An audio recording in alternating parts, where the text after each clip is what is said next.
Hoje é dia 20 de setembro de 2007 e nós estamos aqui com o seu José Dinarte, o Carpa, para fazer uma entrevista falando um pouquinho sobre o estádio, sobre o futebol e sobre o esporte em Piraquara.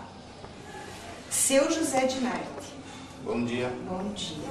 Nome completo e data de nascimento. José Dinarte Martins Lara, nascido na Lapa, Paraná, em 15 de maio de 1943. Quando que o senhor veio para Piraquara? Nós chegamos em Piraquara em 1950. Toda a família? Toda a família.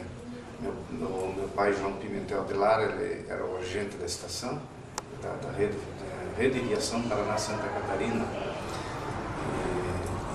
E nós morávamos em Barigui, na estação do Barigui. E daí o Alberto Ribeiro, que era o agente da estação de Piraquara, aposentou-se e meu pai foi transferido para cá, para substituí-lo. E também inaugurar a estação nova da Estrada de Ferro, que tinha sido recém-construída. E nós então viemos num trem de carga, misto, com passageiro, carga e passageiro, e desembarcamos aqui no armazém da rede. Ficamos ali 3 dias dentro do vagão da Estrada de Ferro, porque não podia descer. E nós chegamos num domingo à tarde, no momento que se fazia um comício no Clube União Piraquarense. Isso em 1950, quando o Zacarias Vieira era candidato a prefeito. E deram uma passadinha para assistir o comício? Não, nós ficamos estacionados ali. Nós ficamos estacionados aqui na frente do armazém, dentro do vagão da mudança, porque a mudança vinha no vagão da rede. Então nós chegamos aqui em 1950. E aonde especificamente vocês foram morar? Aí nós moramos na casa em frente, na casa da rede, que era a casa designada para o agente da estação, em frente ao armazém da rede. Nós moramos até 1970, por aí. E eu aqui, uma curiosidade, como a nossa conversa é bastante sobre o esporte ele identifica uma situação mais tranquila, mais alegre. Por que o apelido do senhor é Carpa? Bom, o Carpa é uma história um pouco mais assim recente, que nós já tínhamos o time de futebol, e nós tínhamos muita amizade, né? Então a gente saía muito, fazer brincadeiras, bagunça para tudo que é lado. E uma ocasião nós conseguimos aí 1 litro de vinho, desculpa, e resolvemos tomar lá na fábrica de tabuinha do Antônio Kowalczuk, do velho Kowalczuk. E junto conosco estava o Neto, o Zezo Rocha, né, o Rubens Guibur, estava uma meia dúzia de piazada, de piada. Chegando na fábrica de tabuinha, já estava escurecendo, e nós entramos lá dentro, porque o Neto era neto do velho Kowalczuk, então ele conhecia o guardião da fábrica, que era o seu Stanila, pai da Rosália. Daí a gente entrou lá dentro da fábrica, achamos um cantinho lá e conversando, contando piada e tomando vinho. Era só 1 litro, né, para 8 tomar. Ficamos tomando vinho lá e tal, passando o tempo. De repente alguém gritou lá no escuro assim, né? Turma, carpa ao pé, que o guardião vem vindo aí. Aí apareceu o seu Stanila, assim, um chapéu grande, um capote, parecia um fantasma. Ele entrou com a espingarda na mão e espantou, daí todo mundo saiu correndo, né? Então carpa ao pé era um termo usado, ainda existe hoje muita gente que fala isso. Turma, vou carpir o pé, né? E aí naquela escuridão ninguém se lembra quem falou isso. E por que ficou daí para o senhor? Que aqui em Piraquara tinha muita coisa assim, a gente sempre tinha uma turminha, alguém falava uma coisa exótica, uma palavra esquisita, uma coisa assim esquisita, que chamava a atenção, que a turma via bastante. E aí depois que a pessoa se encontrava no dia seguinte ou mais tarde, né, e começava a comentar sobre aquilo. Então daí aquele pessoal que estava envolvido naquilo, todo mundo pegava aquele apelido. E na época nós chamávamos o Neto de Carpa, o Zezo Rocha de Carpa, Carpa o pé, era assim, Carpa o pé, né?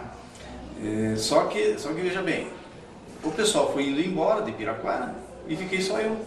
Depois saiu aquele Carpa o pé, né? E ficou Carpa.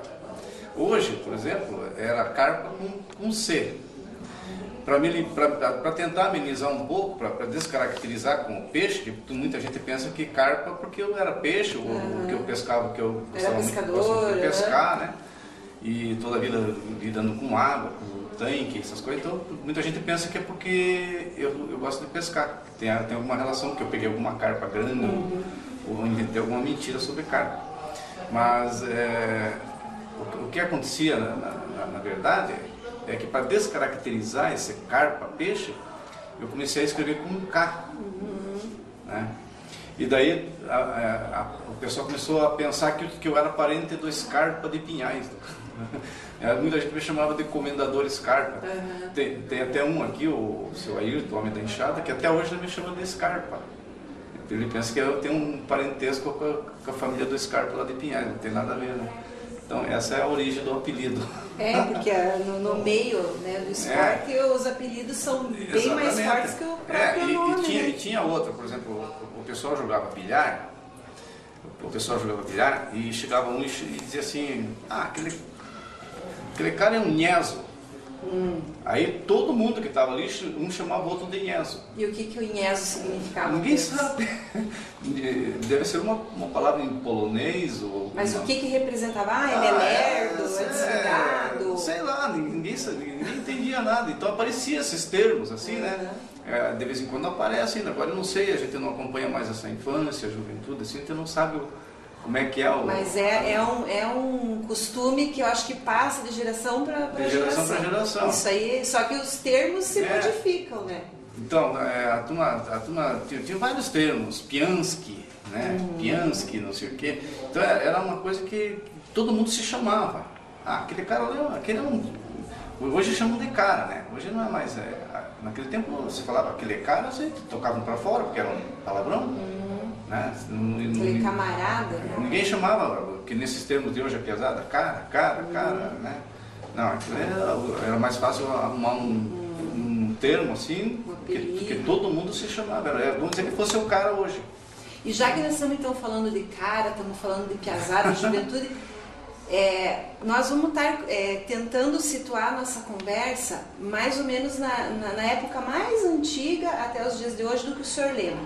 Então vamos combinar aqui mais ou menos de que ano para cá nós vamos estar contando. O senhor vai estar falando mais ou menos, o senhor acha que até que ano o senhor consegue trazer algum comentário sobre futebol. Futebol, esporte, e sempre no meio vem outros assuntos, né? Bom, então veja bem. O senhor chegou aqui em cima. Eu cheguei aqui com 7 anos. Então, naquela época, já de cara, nós fomos matriculados no grupo, Manuel Frácio, né? E ali a gente ia descalço para a escola, calça curta, porque os meninos, naquela época, só passavam a usar calça comprida depois de 15 anos. Alguns com 12 anos, já eram maior, né? Com 12 anos, começavam a usar calça comprida. Então a gente tinha calça curta e o guarda-pó branco. O guarda-pó branco, era engomado, usava goma e tal, tinha que ir impecável para a escola. E bem limpinho, e a mãe da gente cuidava para que não sujasse o guarda-pó, porque era guarda-pó feito com um saco de trigo. Né? A maioria das roupas naquela época era feita com... A roupa era o guarda-pozinho e o próprio bocó, né? O bocózinho era uma alcinha e tinha de pôr aqui assim, né? Na coisa. Então a gente tinha que levar, quem tinha o poder aquisitivo levava bolacha, levava sanduíche, né? E os que não tinham nada, ficavam das 8 até o meio-dia lá na escola sem nada, né? Não tinha merenda? Não existia merenda. Não existia nada. Então a gente tinha essa dificuldade. Daí estudava de manhã e voltava para casa, aí fazia os deveres, estudar um pouquinho, fazer os deveres. E à tarde a gente saía daqui de casa e ia atrás na serraria do Souza, que ali tinha uma serragem. Então essa serragem formou praticamente a maioria formava todos os jogadores de Piraquara nessa serragem. Ali era todo dia das 3 da tarde até anoitecer tinha treino, bater bola. Então era você para aquele lado, tudo de roupa assim, né? E tudo descalço. Todo mundo descalço. De vez em quando se chutava uma ferpa de madeira assim que saía da serraria, né? Ia junto com aquele lixo, aquela serragem, esse pilho, como está dizendo, na serragem ali. Então saía aquelas carrinhadas, uns carrinhos grandes de madeira, que o seu Heitor Souza, ele tirava das máquinas e levava lá e jogava lá no monte. Depois nós espalhava para poder treinar em cima. E ia bastante criançada, no caso. Todo mundo. A juventude em si, então, Todo aqui mundo, em todas as Piraquara crianças. Era ali. Era ali. Então ali, quem não tinha vaga para treinar, porque os mais velhos, no caso um tenor, um gato, tibica, que eles eram mais velhos do que nós, né? Eles chamavam lá de piazinho. Então eles não deixavam nós treinar com eles. E era treinar, não era brincar. Era mais sério o negócio. Mas era sério, vamos dizer assim, a minha turma com a turma do tibica. Então era de se matar. Né? Era pancada, né? Eles saíam um gol, era aquela gritaria e tal, era aquela festa. Terminava e tudo, no dia seguinte fazia outro time, mas sorteava, misturava, não tinha time. Então tinha aqui em Piraquara, tinha o time do Esperança Futebol Clube, que era um time muito antigo. E nesse time jogou ali o Seu Aço. Jogou o Seu Aço, jogou o Cachimbo. Né? O Antenor jogou também, mas já pegou quando era piazão. O senhor lembra do Flama? O Flama. O Flama é anterior ao Esperança ou o Esperança é anterior? Anterior ao Flama. O Esperança então é mais antigo que o Flama. O Esperança é depois do Flama. Depois do Flama. Aí o Esperança fez a fusão e tornou-se União Piraquarense. Tornou-se Associação Atlético União Piraquarense. Então jogava ali o Mateus, né, chamado de Mateuzinho, o Alicindo. O Mateus ainda é vivo até hoje. Conhece ele, né? Não lembro. Pai da Cleide. Sim. O Mateuzinho. Essas informações de quem está vivo, de repente a gente pega com mais tranquilidade para ver se a gente consegue conversar. Quando nós começamos a bater bola, ele já estava meio parando, né? Com exceção do Antenor, o Cachimbo, que continuava jogando mais um tempo, né? Eu inclusive tive a oportunidade de jogar junto com o Antenor e com o Cachimbo. Né? Eu era piá e eles já mais ali 30 anos, mais adultos. Então o lugar que vocês tinham basicamente era ali? Era a serragem. Depois dali, então, aí tinha o time da Lagoa das Almas. Naquela época nós não podíamos ir para lá. Já tinha aquela coisa da turma da Lagoa? Nós não podíamos passar da igreja para cima. E eles não podiam vir aqui para baixo. Entende? Então a divisão da cidade era aquela ali. Lá para cima só tinha a Lagoa das Almas, né? Na avenida principal aqui não tinha nada. Ali morava a família do Carçudo ali, né? Quem que é o Carçudo? O nome dele era João. Como é que eu posso explicar alguém da família dele? Tem o Luri, tem o seu Virgílio, né? O seu Virgílio que mora lá para cima do cemitério agora. Depois eles venderam para o Jango ali a propriedade, né? Mas depois que foi aberta aquela rua, né? Então ali não tinha nada. Até lá em cima, na saída onde tem a casa do Casé lá, não tinha nada. Ali não existia nada, né? Morava a dona Persília lá em cima, né? Da casa do Casé. Então para ir para lá para cima era complicado, viu? A Lagoa das Almas em si era a mesma coisa que é hoje, com exceção de umas casas que saíram, né? Algumas casas de alvenaria e tal, mas a Lagoa das Almas era basicamente aquilo ali. Isso, né? E Lagoa das Almas por causa do cemitério. Então a gente, para ir para lá, principalmente arrumar uma namoradinha para aquele lado lá e dar uma paquerada de noite lá, era complicado. E o que acontecia? Briga? Não, eles corriam atrás da gente, jogavam pedra, né? E aqui também, quando vinham para cá também a mesma coisa. E o interessante disso tudo é que a gente se dava muito bem com eles. Tinha amizade com eles e eles também tinham amizade com a gente. Então a gente se respeitava assim, no dia a dia, né? Na escola e tal. Mas saiu daí, então tinha o time da Laranjeira, o time lá do Brunete, lá dos Brunetes, do Rui, que era um time da Laranjeira. E tinha o time da Lagoa, a turma de cima, e tinha o nosso time aqui embaixo. Então, de vez em quando, a gente fazia um jogo aqui na frente da casa do Marcos Tesserola, aqui, nessa rua larga, né? Fazia um jogo aqui. Outra vez fazia em frente à casa do Maris Brícia, hoje ali. E como é que vocês faziam a travinha? Era trave de chinelo, de pedra, né? Tijolo, Pedrinha, não tinha trave, nada, não existia nem rede, não tinha nem rede. Então, era o time da piazada, que a gente chamava. Né? Dava uns quebra bacana aí, sabe? E depois, quando já estava ali por 1958, 57, em 56 eu fui estudar na Escola Técnica de Curitiba. Pegava o subúrbio aqui às 5h30 da manhã, pegava o suburbião aqui às 5h30 da manhã e chegava em casa às 8 da noite. Aí eu ficava o dia todo na Escola Técnica. E eu, em sábado, aonde desce para treinar, então a gente arrumava um espaço, uma pessoa emprestava para nós um campo, assim, né? Um cara lá, a gente achava que dava fazer um campo, ia lá, roçava, arrumava e jogava ali. Fazia jogo ali. Por isso que às vezes a gente ouve, que já chegou a nós um comentário assim, ó, aqui era o campo dos Schwartz. Exatamente. Então provavelmente Schwartz cederam um espaço, a piazada foi lá, ajeitou. A família do seu Schwartz cedeu para nós atrás do ginásio. Isso. Aliás, atrás do ginásio não.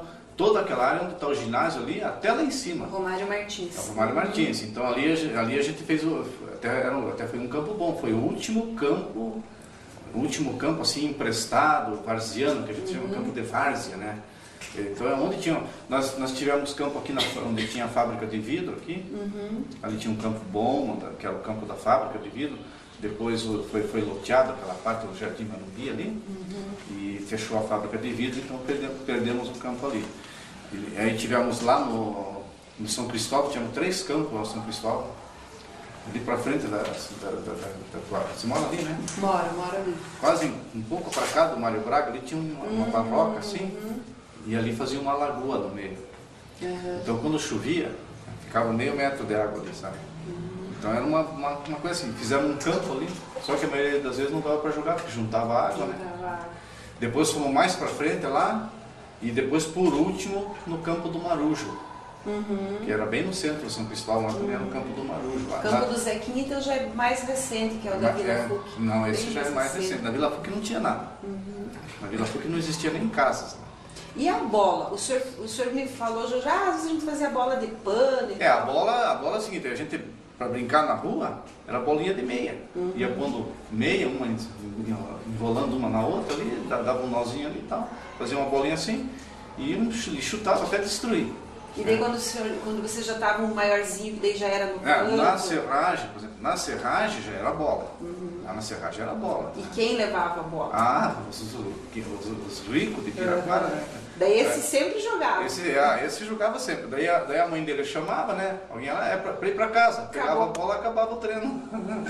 Uma vez tinha o campo do Juca, guarda-chave. Juca guarda-chave. O velho Juca. Aqui todo mundo era velho Juca. Velho Juca.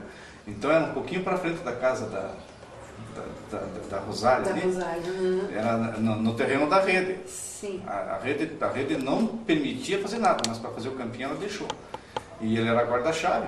Então a rede só queria que deixasse cerca de arame, que limitava a área da rede. Naquele tempo toda a área da rede era cercada, né? Então eu não podia tirar os palanques. E tinha um trilho da rede elétrica aqui, da estação do trem, né? Da ferrovia. Tinha um trilho, assim, um poste bem alto, onde passava a eletrificação. E aquele poste era escorado com um cabo de aço, assim. Aquele cabo de aço vinha na lateral do campo, assim, uns 3 metros para dentro do campo. E ali enfiaram um ferro para amarrar fazer o tirante para segurar o poste, né? Porque ele não podia mexer. Então a gente estava treinando ali, e dava até jogo ali. Aí dava cada pauleira ali. O velho Juca era o chefe de tudo ali, né? E ele jogava também. Então é o seguinte, quando a bola ia para aquele lado do trilho, né? O lado do trilho, a gente dava uma meia-lua no trilho. Você jogava a bola aqui e saía pelo outro lado. E ali tem uns 4, 5 que quebrou a perna naquele trilho, inclusive o velho Juca. Inclusive o seu Juca, quebrou feio a perna ali, né? Esqueceu que estava o trilho ali, foi chutar a bola e deu uma cacetada no trilho ali, quebrou a perna. Então ali tinha um campinho, nós treinávamos, e o dono da bola ali era o Nego Michel. E o pai dele ficava na área lá, a família toda deles lá, sentado na área, assistindo de camarote o treino ali, né, porque era pertinho, ficavam lá. Aí o velho Carlos, Nego, para casa, pegava a bola e acabava o treino, não tinha mais. Esses campos que vocês brincavam, então sempre que loteava tinha que sair. Tinha que sair. Não deixavam, iam plantar, iam construir, tinha que sair. E como vocês chegaram no estádio? Pois é, daí nós fizemos um campo lá onde hoje tem a casa do Mário Kowalczuk. Ali é uma área do Leopoldo Jacomel. E eu não sei qual foi o entrelaçamento com o seu Leopoldo, e ele ali era uma roça, ele plantava milho, feijão ali, toda aquela área ali, né? Daí ele pegou e cedeu e nós fomos lá no sábado e domingo, e arrumamos com a enxada, carpimos, acertamos tudo e fizemos o campo ali era o campo da Associação da União Piraquarense. E ali tinha jogo bom, jogo com o time de Curitiba, tudo, né? Isso já era uma época mais, já tinha 12, 13, 14 anos, né? Então, daí, depois disso ali, o Leopoldo deu uma briga lá, aconteceu uma briga lá no final do jogo lá, e o seu Leopoldo não gostou. Então ele cercou... Entre os jogadores lá. Entre os jogadores. Daí ele cercou, porque naquele tempo era comum da briga assim, né? Tá? Aí cercou o campo ali, passou a carpideira lá e arou tudo aquilo lá, e quando nós fomos no outro domingo jogar, já tinha uma roça plantada. Daí ele disse que não podia mais jogar lá. Aí nós fomos para frente, do outro lado da rua, na chácara do Valdir.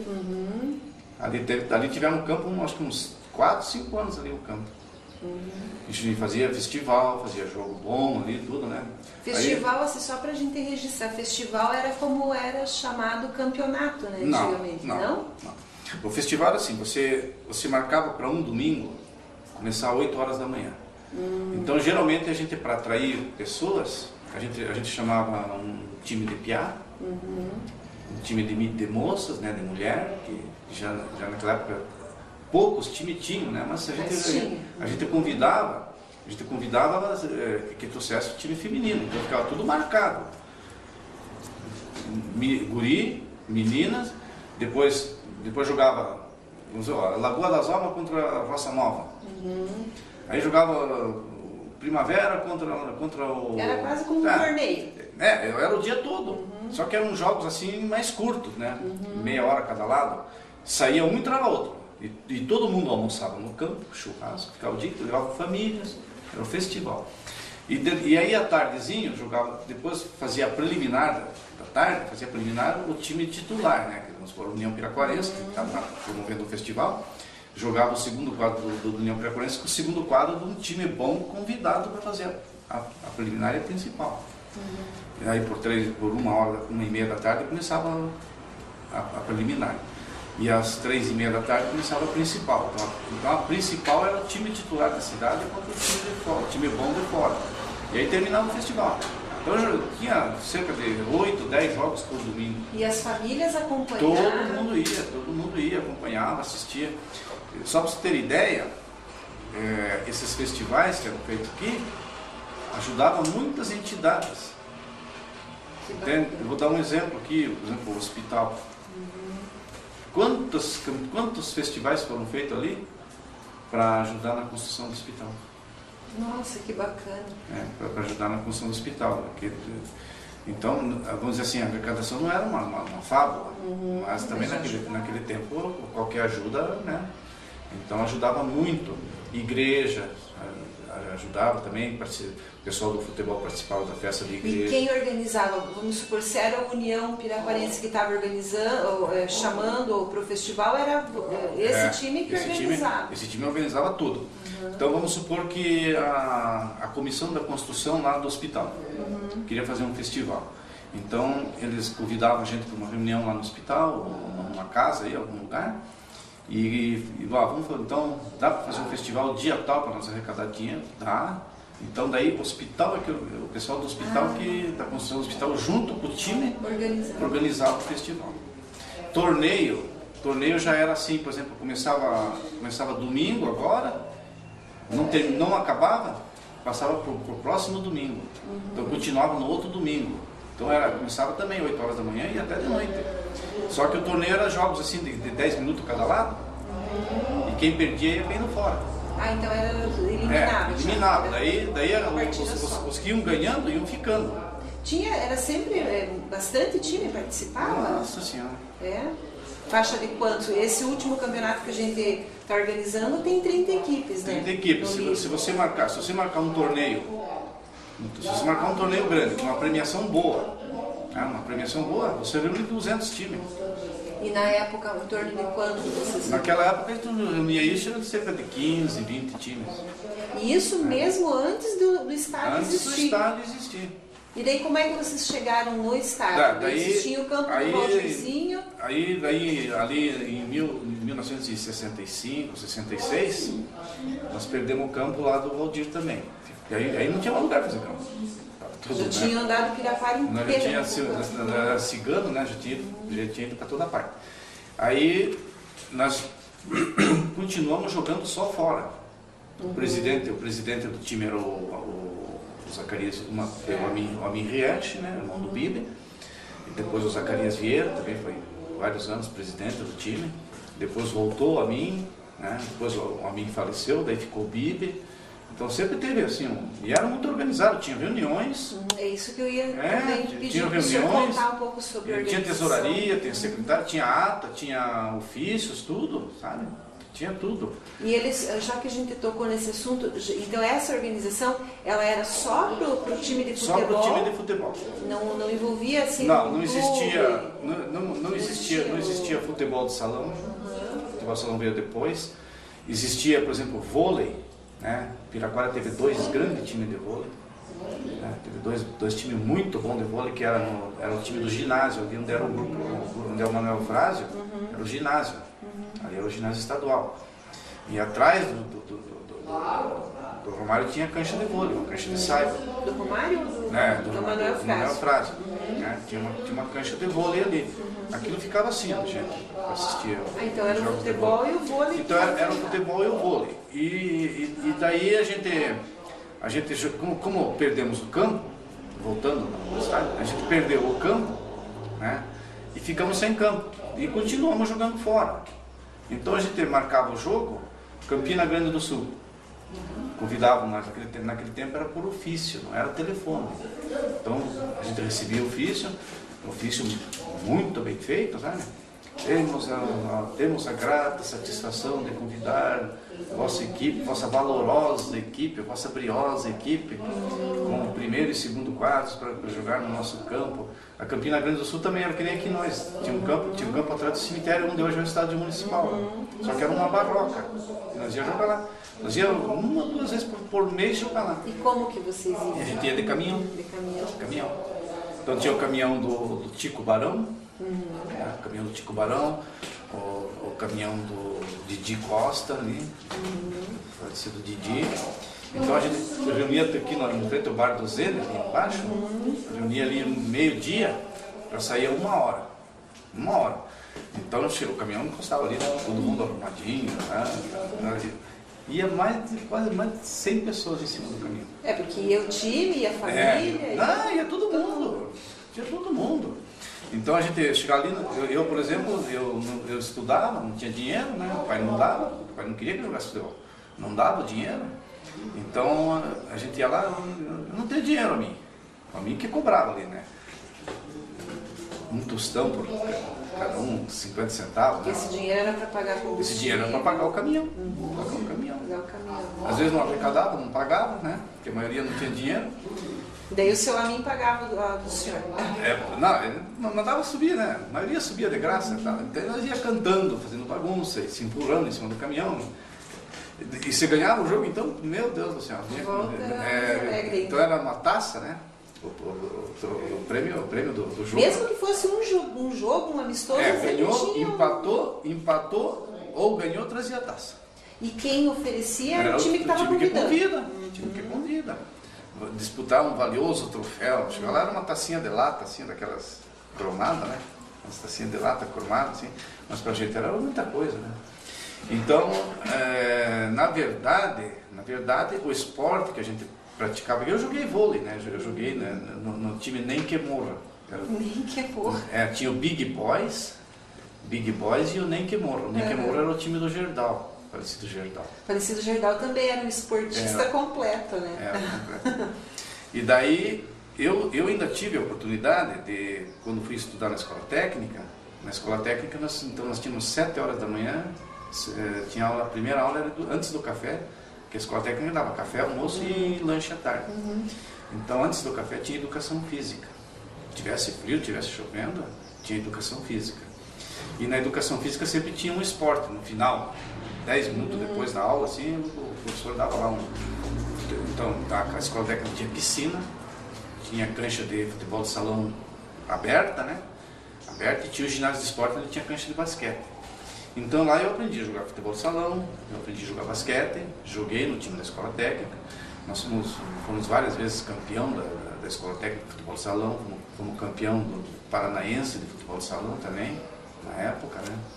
Então nós tínhamos um time muito bom lá na escola técnica. E por conta até disso o senhor virou uma liderança dentro do esporte. Daí a gente foi sempre acompanhando a coisa. Eu participei do Grêmio Estudantil da escola técnica. Já no primeiro ano que eu entrei lá, você tem letra boa. Sempre ativo. Você tem letra boa, você vai ser vice-secretário do Grêmio Estudantil. Então lá eu fazia carteirinha de sócio, fazia ata, transcrevia as atas, assim, fazia algumas relações, um relatório e tal. Né? Então era uma coisa que a gente fez. Então eu aprendi assim a lidar com reuniões, diretorias, organização, né? E eu tenho uma facilidade assim para organizar um clube, organizar uma associação de moradores, fazer estatuto, sabe? Então, e tudo isso interessante que o senhor aprendeu tudo isso por conta do envolvimento do esporte. Exatamente. Daí em 64 apareceu o San Remo, já fez a cancha de futebol de salão lá, e eu já na segunda diretoria do San Remo eu já entrei como vice-secretário. Então eu fazia atas lá, porque tinha letra boa, fazia atas, letra né? bonita. Então na história do próprio San Remo, nós organizamos o primeiro campeonato de piraquarense de futebol de salão, que era um campeonato, tinha mais de 20 equipes. Daí, como eu tive a oportunidade de estudar na escola técnica, eu aprendi um pouco mais do que os outros que estavam aqui, porque aqui não tinha basquete, não tinha futebol de salão. Eu não me introduzi o futebol de salão aqui, mas eu fui um dos que incentivei e ensinei muita gente a jogar futebol de salão aqui. Então, campeão... Então, o campeonato de futebol de salão, daí eu comecei a participar da diretoria, era secretário da diretoria da Associação Atlética União Piraquarense, do Clube União Piraquarense. Então a gente foi sempre envolvido, né? Sempre envolvido ali. E depois que em 1965, por aí, nós disputamos um torneio lá na Escola Experimental do Trigo, no Colombo, na Colônia Faria. Então existe até hoje essa estação, a Estação Experimental do Trigo. Ali eles faziam umas experiências com trigo, né? Fazem até hoje. Você indo lá para Colombo, quando chega na Colônia Faria, ali você passa Guaraituba, passou Guaraituba ali, você já vê o campo do lado direito. Na época era um dos melhores campos que tinha na região metropolitana, com exceção do São Roque aqui, que já tinha um campo. Então era um baita de um campo bonito, e ele fazia um torneio por ano ali, eram 3 domingos, em torno de 350 equipes. Nossa! E o Clube União Piraquarense nós disputamos 3 anos lá. Nós ia de caminhão daqui. Que ano exatamente o Clube União Piraquarense foi? Associação Atlética União Piraquarense. Foi fundada Ela foi fundada em março de 1953. Em março de 1953. 1953. No emblema do nosso veterano tem ainda a data da fundação. Esse veterano nosso ainda é o veterano da associação. E qual foi o resultado desse campeonato que o senhor está comentando aí? Esse torneio lá, a primeira vez nós fomos em 3º lugar. Essa taça ficou com Zacarias Vieira. No primeiro torneio da Estação do Trigo, que chamava-se. Nós fomos em 3º lugar. Então ganhamos uma taça muito bonita, né? A taça do primeiro lugar era da minha altura, 1,75 m de altura. Cabia 2 caixas de cerveja dentro da taça. E a cerveja veio ou o senhor só está dando exemplo? Depois se ganhasse o campeonato, né? Então, daí, como nós fomos no terceiro lugar, viemos alegre para casa e tal. No ano seguinte, recebemos o ofício e inscrevemos o time de novo lá. E fomos segundo lugar. Fizemos uma taça também já maior um pouco. E no último ano, nós participamos lá. Nós fomos no primeiro lugar. E nós fomos classificando no primeiro domingo, no primeiro domingo nós jogamos 3 partidas, ganhamos as 3. No segundo domingo nós jogamos 4 partidas, ganhamos as 4. Empatava, ia pro pênalti, nós ganhávamos, fomos ganhando. E no último domingo nós jogamos 3 partidas, porque daí já tinha menos equipe, né? Vai eliminando. Já foi eliminando, então. Já éramos finalistas ali, né? Então nós fomos cedo para lá, jogando e tal. Até para nós se preparar para jogar lá, o Antenor ele dava condicionamento físico para nós aqui na rua. De tarde, né? Finzinha da tarde, assim, na avenida ali, fazia nós correndo da igreja até aqui na linha do trem. Ele era técnico? Ele não era técnico, ele só jogava. Mas como ele já era mais velho, mas ele também ele estudou no colégio do internato paranaense, né? E lá ele também, lá tinha um time muito bom, ele aprendeu a jogar bola lá. Jogava muito bem, então ele tinha experiência, ele preparo físico, essas coisas. Nós corria, fazia uma musculação, um negócio ali, e treinava sábado para no domingo jogar lá. Então nós estávamos afiados, né? Aí no último ano nós fomos indo e o último jogo nós decidimos no pênalti com a Retífica Alvorada de Curitiba, era um baita de um time, sabe? Mas lá ia time, naquele tempo jogavam jogadores profissionais, né, que ninguém ligava muito isso. Então tinha time lá que tinha 3, 4 jogadores profissionais, né, tinha time bom, não era só a cabeça de pai, tinha time bom. E nós fomos ganhando, e daí nós decidimos no pênalti. Estava escuro, né? Não enxergava mais a bola, mas como tinha que decidir, estava escuro para nós, estava escuro para ele. Daí o Neto, né? Neto Kowalczuk, que bateu os pênaltis e nós ganhamos. Nós ganhamos. Daí nós pegamos aquela taça, fizemos aquela festa lá e gozado que naquele domingo foi muita gente daqui de carro. Pegaram, fizeram lotação aqui e foram para lá, né? Prestigiar o acontecimento lá. E aí fizemos uma caravana de carro e atravessamos a cidade aqui, demos uma volta olímpica com a taça na mão, aqui, fizemos a igreja e o nosso ponto de referência era o Bar do Emílio. E aqui nós descemos aqui e começamos a tomar cerveja. E uma das famílias que estava junto conosco naquela época era a família do Ítalo Rocha, com a Sirene. Sirene, a esposa do Ítalo Rocha, tá? E começamos a tomar muita cerveja aqui, e todo mundo cantando e coisa, e daí começou a aparecer a coisa do campo. Né? Se nós tivéssemos um campo, e daí surgiu a ideia do Jango, ou de alguém ali, né? Sabe uma coisa? Vamos lá na casa do Lico. O Lico estava dormindo já era 7 e pouco da noite, 8 horas da noite, estava dormindo. Aí nós reunimos aquela turma e fomos de caminhão. Estavam tudo encorajado, né? Tudo tinindo, quente. Aí chegamos na frente da casa do Lico e começamos a fazer aquela gritaria lá, e com a taça, e o Lico veio de pijama na janela, na frente ali. O que é isso? Seu Lico, nós viemos aqui pedir para o senhor, daí a Sirene, a mulher do Ítalo, ela chorando, fez um discurso lá, né? E falou sobre a importância de ter um estado, de ter Piraquara ter um campo de futebol. E daí o Lico também, ele é muito emotivo, começou a chorar lá também e prometeu. Não, eu prometo, também não sei se ele prometeu para se livrar de nós, né? Prometo que vou fazer um campo, vou fazer um estádio, vou fazer um campo de futebol. E daí depois começou aquela cobrança, né? Até que daí começou a fazer o campo. Ele executou a promessa. Né? Isso foi o que, 68? 68 foi começado a terraplanagem lá do campo, né? E 69 foi a inauguração. 69 foi a inauguração. E a inauguração é aquela história do festival que vocês organizaram? Teve um festival, teve jogos de manhã, né? Teve jogos de manhã. Não teve jogo de manhã. Não foi um festival. Foi apenas assim a tarde. Inauguração. Tem uma fotografia. Acho que não está aqui. Eu devo ter deixado lá no jornal. Lá nos mananciais. Não está aqui. Você vai ver que o campo ainda estava meio, né?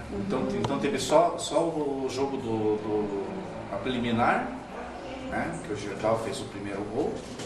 Teve a preliminar e teve a partida principal com o Ferroviário, né? Isso quer dizer, quem que veio jogar? Foi o União Piraquarense e Associação Atlética União Piraquarense contra o Ferroviário. Contra o Ferroviário. Eu tenho a fotografia lá, os dois capitães, sabe quem era o juiz? Eu ia chegar nesse ponto, antes do senhor contar quem era o juiz, normalmente, quem apitava os jogos? O senhor já conta quem foi o juiz dessa partida importante. Naquela época não tinha juiz de federação. Não existia juiz de federação. O juiz de federação, o maior campeonato em Curitiba, o maior campeonato de futebol amador que tinha em Curitiba, para preparar para o profissional, era a terceira divisão. Então por exemplo, o nosso time aqui, nós fomos convidados muitas vezes para entrar na federação e disputar a terceira divisão. Mas não tinha campo. Então nós íamos mandar jogo só fora, né? Só no campo dos outros. Naquele tempo, todos os campos eram assim, que nem era o estádio antigamente, cercado com ripa, né? Capão da Embuia, Bandeirantes, Vila Auer. Todos os times da suburbana, naquela época, era a terceira divisão. Então o campeão dali disputava a Taça Paraná e depois no ano seguinte podia subir até para o profissional, né? se quisesse continuar. Senão voltava a disputar a terceira divisão. Depois saiu a segunda divisão e a primeira divisão. Então o time disputava a terceira divisão, passava para a segunda divisão e depois para a primeira divisão. Hoje não. Hoje não existe mais a terceira divisão, não existe mais a segunda divisão. Hoje tem só campeonato amador, primeira divisão. E o profissional, que é divisão especial. Né? Divisão especial. Então, para chegar no profissional, qualquer município pode, desde que tenha pelo menos 200 mil habitantes e um estádio com capacidade para, no mínimo, 5 mil pessoas. Um estádio com vistoria do bombeiro, com segurança, com tudo. Né? Muitas vezes já me perguntaram isso, por que Piraquara não tem um time profissional? Pode ter. Uma das condições básicas da federação é isso. 200 mil habitantes e um estádio com capacidade para 5 mil pessoas. Eu ouvi falar que parece que agora aumentou para 15 mil. Não sei se é verdade isso, né? Mas era 5 mil pessoas. Então um estádio grande, né? E daí quem apitava? Então daí quem apita era o juiz da federação. E naquela época, como tinha essa coisa, assim, não tinha federação, não tinha juiz da federação, nem federação não tinha. Né? Então o juiz chegava no campo ali, fulano, apita para nós, hein? Apito. Então, tinha os caras que gostavam de apitar. Por exemplo, o João da Vargem. O João da Vargem, que morava no São Roque ali. Ele era um baixinho, moreninho, gostava de apitar que só vendo. Tanto é que morreu apitando o jogo, porque um jogo no São Roque lá, a cerca era de madeira, né? No campo de fora, aquele campo da frente ali. E ele apitando o jogo do Vila Pinhais, com o time do São Roque ali, quebrou o pau. E um torcedor veio com uma ripa daquelas, um palanque daquelas da cerca, e deu por trás dele na cabeça dele. Nossa, isso foi quando? Isso foi em 70 e pouco, 70 e pouco, não me lembro a data. Daí deu foi para o socorro, deu traumatismo craniano e tal, e ele se recuperou, né? Ele se recuperou, mas ficou com sequelas. Com sequelas, né? E depois, mais para frente, agravou-se, né? Por causa daquela pancada, e acabou falecendo por causa disso. Tinha o Rosimbo, que é o sogro do Oswaldo Vandenbroek, o Rosimbo, que era um senhor totalmente exótico. Ele já tinha os seus 40, 50 anos naquela época, né? E ele gostava, ele jogava no São Roque lá. E ele tinha um caminhão e levava o nosso time do caminhão também. Cansou de levar nós. Então ele não tinha o braço direito. Ele tinha só o braço esquerdo. E ele jogava de zagueiro. A bola saía para a lateral, ele ia lá para tirar a lateral, mas ele não podia tirar a lateral porque tem que tirar com as duas mãos, né? Então ele pegava a bola e ficava nervoso e dizia: "Pô, vem um aqui tirar, aqui que eu não posso tirar só com uma mão." Isso é um fato curioso, né? E ele dirigia o caminhão, uma nacha, descia o caceta. Então ele trocava a marcha só com a mão esquerda aqui, ó. Ele punha o braço por dentro do volante aqui e trocava a marcha lisa. Tá? E o caminhão ia assim da gente. E ele... Dá confiança ainda. E a turma dizia, mas o seu Luzinho vai dirigir o caminhão? Não pode, não sei o quê. Não, deixa comigo. Tá? E ele apitava. Apitava o jogo também. Na hora de fazer gesto lá, abraçou, né? Ele fazia gesto só com uma mão e tal, com um braço, era a figura. Então a pessoa que apitava era pega na hora. Pegava na hora. Então tinha aqui tinha o Antum, que foi o cara que apitou o jogo do Ferroviário e nós. Da inauguração do estádio. Do estádio. O Antum. Né? Então ele também era um exótico. Ele corria, né? Apitava a falta, parava, apontava assim e levantava um pezinho assim. Ficava que nem um cachorro, daqueles de cachorros. De que família mesmo que é o seu Antum? Do seu Aço, do Riech, né? Aqui do Mafalda. Então o Antum era o que mais apitava, né? Porque ele era um juiz bom e jogava no gol também. Era goleiro do nosso time.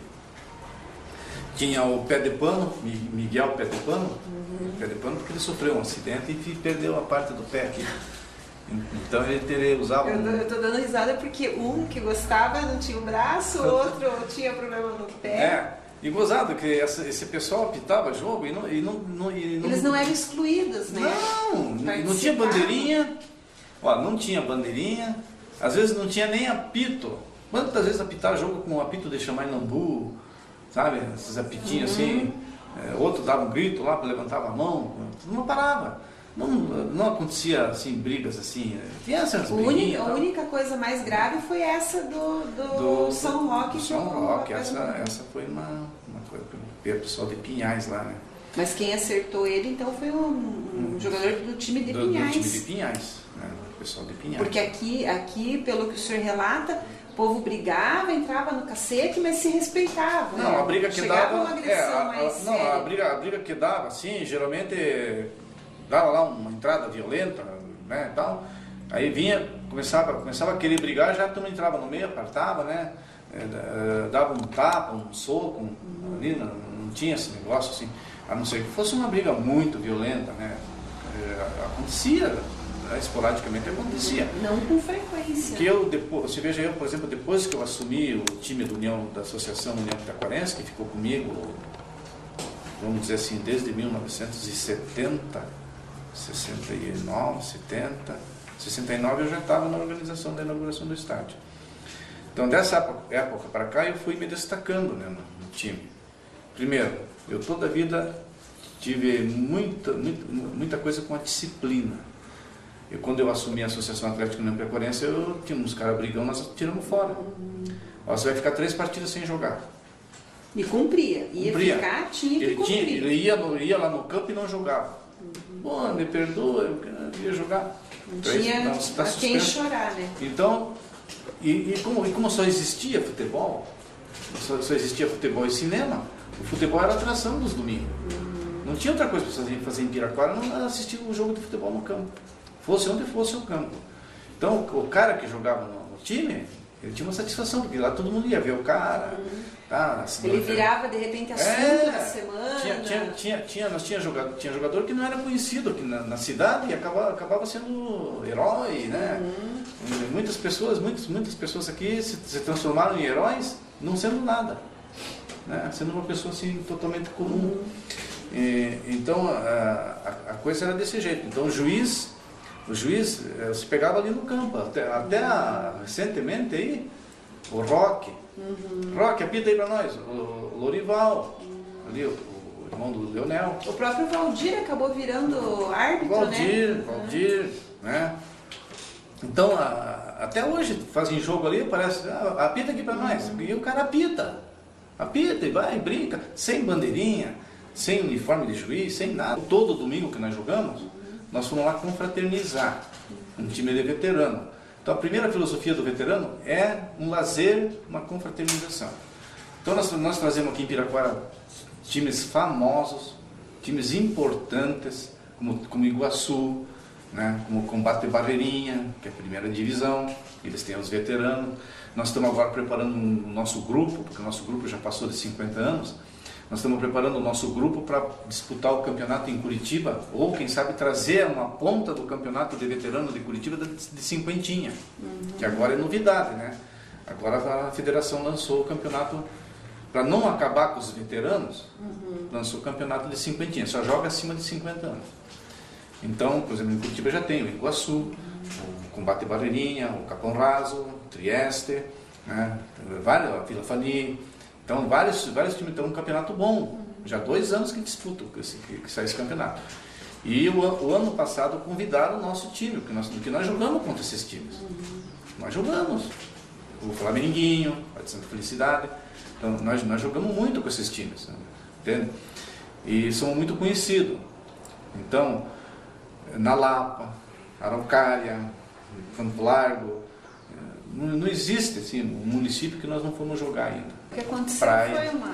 E o nosso objetivo é aquele negócio, a confraternização, a amizade. Porque jogar bola já foi. Né? O que eu vou fazer no campo com 64 anos? Eu vou lá jogar, eu sinto um prazer muito grande de arrumar minha bolsinha em casa, minha mulher perguntando, onde é que vai? Eu vou jogar. Vai jogar? O meu netinho agora, né? Não, o Babo vai jogar, eu quero ir ver. Né? O primeiro prazer começa ali, você levantar cedo, você preparar a bolsa, né? Isso faz parte de uma preparação. Aí você chegar no campo, cumprimentar os amigos, as pessoas que estão lá, vão jogar hoje, puta, que legal e tal. Né? Com quem? Fulano. De repente chega o time do pessoal, a gente vai lá recepcionar, né? Que nós temos esse costume de cumprimentar, de ir lá cumprimentar. Olha, está lá o vestiário de vocês, está aqui a chave, né? Pode mudar a roupa, tomar um banho e tal. Né? Daí entra em campo. Então, até o fato de você entrar no vestiário é uma satisfação, uma realização. Você entrar no vestiário, você se sente ativo, assim, vivo, né? Se sente bom. Então, por isso que a gente não para. E foi com esse espírito. Então, é amizade, é uma brincadeira, é uma festa. Então, disciplina, ninguém vai reclamar de juízo, vamos jogar, vamos correr, né? Vamos mostrar o que nós sabemos fazer. Nada de pancada, porque nosso time não dá pancada. Eu vou dar pancada em quem? Uma briga violenta. Uma confusão, né? De momento. É uma confusão de momento. Mas, seu Dinarto, vamos voltar, que eu tenho uma coisa então que está me matutando aqui, até por ouvir o senhor falar que até hoje o prazer, talvez que o senhor sente, todos os outros, né, da sua faixa de idade sentem e tal. Mas nessa época mais anterior, até mesmo da época da inauguração do estádio, como vinha, né, times importantes, o Ferroviário e tal, teve alguém do município que teve um destaque em nível paranaense, em nível nacional, que o senhor lembra, que saiu daqui para jogar fora? Nós tivemos aqui, eu não conheci essa pessoa, e não sei precisar, isso aí teria que voltar a história mais para trás, né? Que não foi do nosso tempo. Teve um goleiro aqui, o Biguá, ele era Biguá, que nadava, que é um danado, né? E ele jogou no Atlético Paranaense e foi para a seleção brasileira. Então esse foi o primeiro jogador profissional. Não lembra o ano, mais ou menos, para a gente tentar eu não me lembro, mas deve ter sido na época de 1950, ou talvez um pouco antes. Até 40, de repente, final de 40. Eu até, de repente, eu vou conversar com o Tenor Zene, que o Tenor Zene uma vez estava falando sobre isso, né, sobre esse Biguá. Que é importante a gente ressaltar, né? O Tenor é um pouco mais velho do que eu, né, já está com seus 70, por aí, né? Então, pode ser que ele se lembre de alguma coisa. E depois disso ali, depois desse Biguá, o próximo jogador que veio até em função de nós jogar essas partidas, treinar na Serragem, depois apareceu a Serragem do Kowalczuk lá, também tinha a turma do Kowalczuk e a turma aqui, né? Essa serraria fechou, daí fomos lá para a Serragem do Kowalczuk. Ali nós já era homem, né? E ia treinar lá. Então, em função disso ali, começou a se destacar ali o Neto, né? O filho do seu Antônio, do seu João Kowalczuk. Daí o Neto começou a pegar corpo, com um gurizão mais alto que nós, né? Um pouco mais avantajado, e tal, e de repente, como o Jango, eles torciam para o Ferroviário, eles acabaram levando o Neto para fazer um treinamento lá no Ferroviário, no infantil. naquela época o infanto juvenil ele ia de 11 a 15 anos, né? E o juvenil de 15 a 18 anos, de 18 ou 19 anos, coisa assim. Hoje o juvenil vai até 21 anos, né? Para daí ir para o profissional. Então daí o Neto foi para o infantil e se deu bem lá. Daí começou a treinar e jogava os domingos com nós aqui. Treinava lá e jogava os domingos com nós. Mas ele sempre se destacava um pouquinho mais, né? Porque lá aprendia técnica. Tinha uma outra formação. Outra formação. Depois ele foi para o juvenil e daí passou para o profissional. Então ele jogou, o Neto jogou no Ferroviário, depois jogou no Colorado, né? Jogou no Colorado, depois ele foi lá para Teresina, no Piauí, lá, jogou no Piauí, depois veio para Santa Catarina, jogou no Avaí lá, onde saiu, quando ele estava jogando no Avaí, ele telefonou para mim, eu trabalhava nas Placas do Paraná, ele telefonou para mim, conseguiu lá no telefone, ligou para mim lá e convidou para mim reunir uma turma aqui, para nós ir fazer uma partida lá em Florianópolis contra o time do Berdan. Né? O LIC, time do Berdan. Né? Você que era contra o Avaí, imagina. Não, só que o time do Berdan era um clube, o LIC é Literário Iate Clube, na beira do mar, lá, na Lagoa da Conceição. Uma monstruosidade, um troço. Está lá até hoje, o Berdan é o presidente lá. E o Berdan jogava no Curitiba aqui. Né? O Berdan jogava no Curitiba. Então o Berdan tinha um time lá do LIC que não perdia para ninguém lá. E o Neto se envolveu com o Berdan lá e tá, né? E aí o Berdan disse, traga o pessoal de Piraquara para jogar aqui. Daí o Neto, quem que eu vou convidar? Aí ligou para mim. Daí nós fomos lá jogar. Isso mais ou menos em que ano? 1968. 78. 78. Nós já tínhamos parado o time, que esse time nosso nós paramos em 75. Associação Atlética titular. Paramos em 75 e daí nós começamos a fazer assim. O nosso time ficou tão famoso, né? Criou tanta fama, que até hoje convido nós para inaugurar campo. Que bacana isso para Piraquara. Para Piraquara. Né? Muito. Então nós levamos o nome de Piraquara para Florianópolis, nós levamos no Paraná, praticamente o Paraná inteiro, Inácio Martins, Irati, Ponta Grossa. Olha, não tem lugar que nós não fomos jogar. É difícil, assim, Colombo, eu tenho muita amizade em Colombo lá, com o pessoal do Juventus, do União Colombo, né? Guaraituba, Pinhais, né? Pinhais tem os livros, então, é mais perto aqui, a gente sempre teve uma grande amizade com os times lá, conheço os diretores, conheço os campos deles e tal. Então, por quê? Por causa desse intercâmbio. Você vai jogar lá uma vez e eles vêm jogar aqui uma vez. Né? Uma vez por ano. Às vezes, no máximo 2 vezes, para não ficar rixa. Assim. Então, nós somos muito convidados para jogar em Morretes. Né? Morretes tem lá o Operário, o Cruzeiro, o Paraná Clube. Tem aqui, mais para frente, o Porto de Cima, tem o Porto de Cima ali, o Botafogo. Né? É um lugar maravilhoso para você jogar, gente boa. Para fazer um festival, né? Porque eles o pessoal fazem. vai. Mas eles fazem festival lá. Começa... Eu fui até recentemente, fui grávida, fui participar o festival deles lá. Quem tem ido muito lá é o museu, né? O museu tem ido lá. O festival deles começa de manhã com o veterano. E depois vai à tarde. Eu passei um dia lá nesse tal desse festival, é bem bacana. As famílias vão, assam uma carne no canto. Exatamente, é uma festa.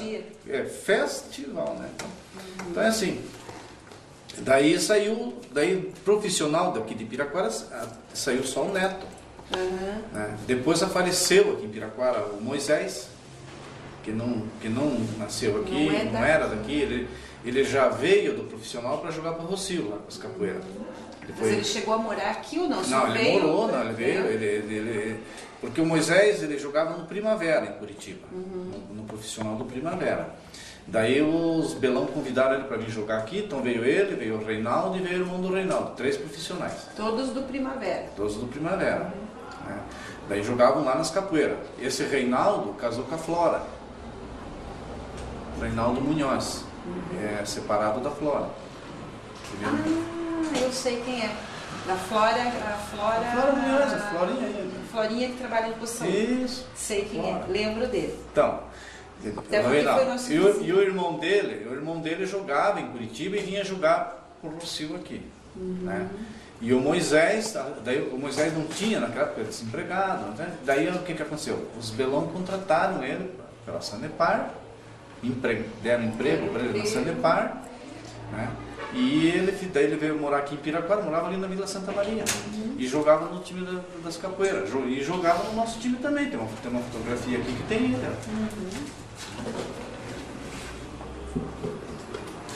Aqui. Ah, ele.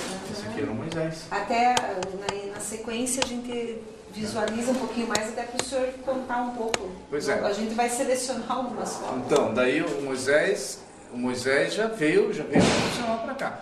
Mas da época do Neto para cá, não aconteceu mais nenhum. E assim, até para conduzir um pouco mais a nossa fala mais para o final, tem mais uma questão que é importante a gente registrar, que é a respeito dos uniformes. O senhor falou que até hoje tem o símbolo do União Piraquarense, mas naqueles primeiros momentos da organização do time, como que era? Quem bancava? Como que era essa organização do uniforme? Geralmente a diretoria comprava o uniforme. Só que, por exemplo, cada time tinha sua cor, seu padrão. O nosso sempre foi azul e amarelo. O recurso do festival também servia ajudava para comprar o uniforme. Domingo nós vamos fazer um festival para comprar um uniforme novo. Bola, por exemplo, quando eu comecei a jogar, a bola era uma bola de couro, tinha um capotão, né? Ela tinha um capotão. Diziam que antigamente era uma bexiga de porco.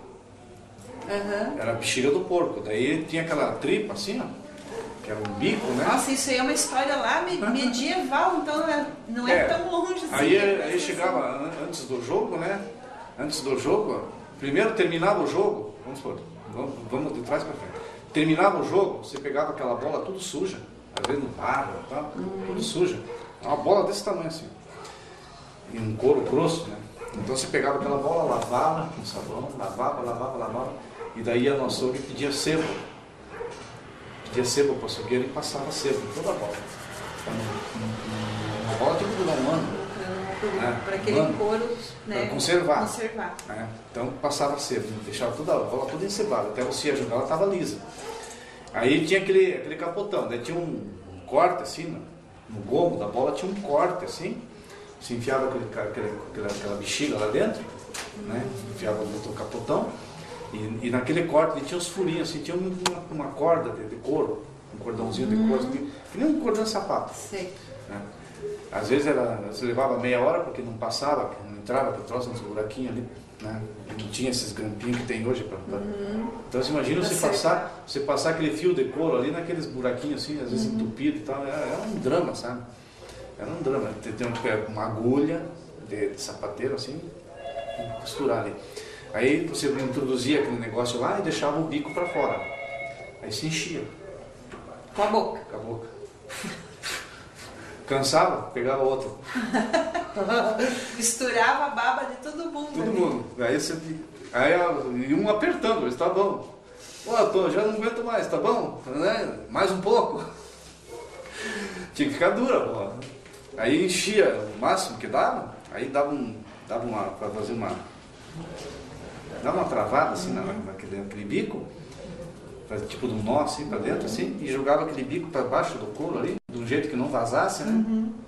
Tudo torcido assim, enfiava para dentro da bola, e depois pegava aquele couro ali, fechava bem, e dava 2 nós.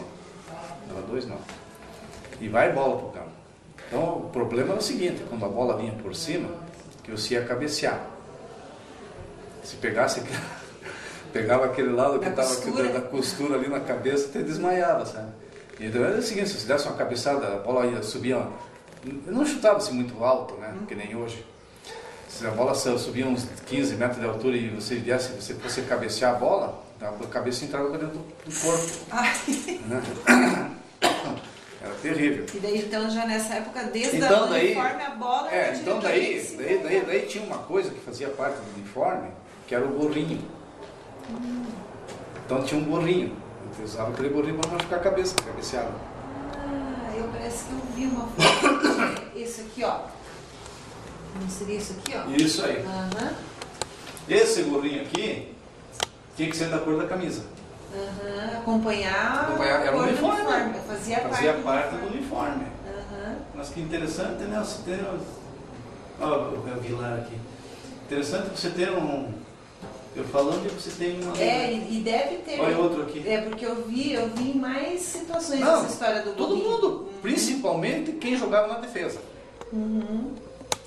Quem jogava na defesa, o goleiro chutava a bola lá na área, pra cima, e a bola caía lá na nossa da defesa. E aí o pessoal tinha que tirar de cabeça. A turma dos belão lá jogava tudo de gorrinho. Até uma das fotos que eu acho que está por aqui é a primeira formação do time do Rossio. Depois a gente vai... Mas então, esse gorrinho, esse famoso gorrinho aqui, pode ver que ele é da cor da camisa. Né? Aqui tem um time do Rossio, mas aqui eles não estão com o gorrinho. Aqui acho que não tem ninguém com o gorrinho. Esse time do Rossio aqui. Esse time não é do Rossio? Aqui nos foi passado como a primeira formação do time do Rossio. Por essa pessoa aqui, a Marilene. Mas você veja aqui, ó. Aqui está o cachimbo, o Juveniano Armstrong. Espera lá, então vamos virar aqui. Mostra. E a gente já vai fechando. Aqui está o cachimbo. Aqui o Juveniano Armstrong, que era do nosso time. Pode ser, né? Pode ser que eles jogaram lá. Essa pessoa aqui, que o senhor não lembra quem é, porque ele tem uma fisionomia parecida. Esse aqui dá a impressão que é o do pessoal lá, né? O velho Belão, o Doca, o seu Valfrido Belão, acho que é esse aqui, o tamanho. Esse aqui não. Esse aqui não sei quem é. Esse aqui era goleiro nosso. Tem uns do nosso time, que é o seu. Até, já que o senhor identificou algumas pessoas ali, nessa época de times formados, o pessoal era fiel às equipes ou jogava? Não podia faltar. Era até uma coisa de rivalidade, se eu sou daquele time, daquele acabou. O cara não faltava jogo, porque se faltasse no outro domingo não jogava. Então ele perdia a vaga no time. Porque jogava 11, ia 30. Nossa. Então por isso você fazia o segundo quadro, né? Então você tinha 22 sempre, jogando e mais os reservas. Mas olha, a satisfação da pessoa jogar o futebol, porque domingo o campo estava assim de gente. Todo mundo, os parentes dele, né? O pai, a mãe, o irmão, ele queria que a família visse. Então a satisfação dele era ir lá e jogar. Aí eu chegava lá, você não jogou? Né? E ele entrava a jogar e queria jogar bem, porque estava sendo assistido, né? Aplaudido e tal. Nós tínhamos aqui no campo atrás do ginásio, que foi o último campo que nós tivemos antes do estádio, né? Tinha o velho Capellini, o pai do Jeppe. O velho Capellini. Ele ficava sentado, vamos supor, o campo, subindo aquela rua do ginásio, né? O campo era assim. Era no sentido da rua, Schwartz. E lá no lado esquerdo era uma macega de matinho, assim, dessa altura. Umas arbrinhas, umas arbrinhas assim, dessa altura, assim, uma macega. E ele ficava sentado ali, atrás, no sol, ele se escondia atrás daquelas macegas. Você passava com a bola ali e ele gritava dali atrás: vai, piá! Né? Vai, piá, você é ruim de bola! Mas xinga, o velho falecido Capellini. Mas ele depois dava risada. Pra provocar, pra mexer assim. Pra fazer você jogar, né? Mas quando nós jogávamos com o time, tinha o time da Lagoa das Almas, né? Depois virou Primavera, depois teve outros nomes, e agora parece que é Piraquara. Ainda tem lá, é Piraquara agora. Mas era Lagoa das Almas no nosso tempo. Quando jogava a União Piraquarense com a Lagoa das Almas, esse homem ficava louco. Ele torcia pra quem? Ele torcia pra nós. Morava lá na Lagoa das Almas, os filhos dele jogavam lá e ele torcia pra nós. Tinha então torcida, assim, as torcidas, tipo torcida organizada? Tinha, não era torcida organizada, mas era a torcida dos times, né? Mas família, provavelmente. Ia mais gente no campo naquela época do que agora. Ia mais época, ia mais gente e iam mais famílias, né? Que comparação que o senhor faz, né, do futebol dessa época aí, dessa fase de 60, 70 para hoje? Bom, a gente tem o seguinte, aquela época era gostoso porque só tinha o futebol. Você não tinha televisão, né? Você não tinha shows, Por exemplo, tinha baile sábado, você ia no baile, ficava até tal horário, na manhã tem que jogar. Né? Uma preparação assim, durante a semana, domingo, né? Tal, toda aquela expectativa. Expectativa para chegar domingo. Então ninguém tinha nada que fazer em casa. Almoçava e ia para o campo assistir jogo. Os próprios jogos eram assim, não era um campeonato, não era um jogo, era um jogo pesado, mas não era jogo de campeonato. Havia rivalidade entre os times, por exemplo, Piraquara com Pinhais, Piraquara lá com Canguiri, né? Tinha o time do Canguiri lá, o 5 de julho. Então era a borda do campo, dava briga feia, né, com a União Borda do Campo. Então esses times sempre existiam, junto com a União Piraquarense. Mas era bem diferente de hoje. Né? Hoje existe uma dificuldade de você arrumar um time de futebol. Você manter um time de futebol. Naquela época, você com pouca coisa, você não tinha um time. Né? Não precisava tanta despesa e tal. Geralmente alguém levava o uniforme para casa para lavar. Hoje tem que pagar. Hoje tem que pagar para lavar. A bola é uma bola por ano. Hoje você tem que, essas bolas custam caríssima e é uma bola, 2, 3 jogos já foi, sabe? E parece que o futebol deixou assim de ser um atrativo, a não ser para aqueles que torcem para o time, que são mais jovens e tal, né? que acompanham o time ali. Mas a diferença ficou assim. E o prazer de ir no campo e jogar, se apresentar para a cidade, para tal. Agora você vai lá, você não sabe como é se o pessoal que está assistindo é da cidade, não é da cidade. Mas tem os conhecidos ainda. Não sei se o senhor também identifica a própria questão da rivalidade e das brigas e da própria violência, que antigamente, até onde eu entendo, a questão se resolvia, na maioria das vezes, no campo, acabava ali fora. Como até hoje, né? O problema da rivalidade, nós temos assim, uma rivalidade até hoje com o museu. Não é uma rivalidade de não se dar com eles, nada.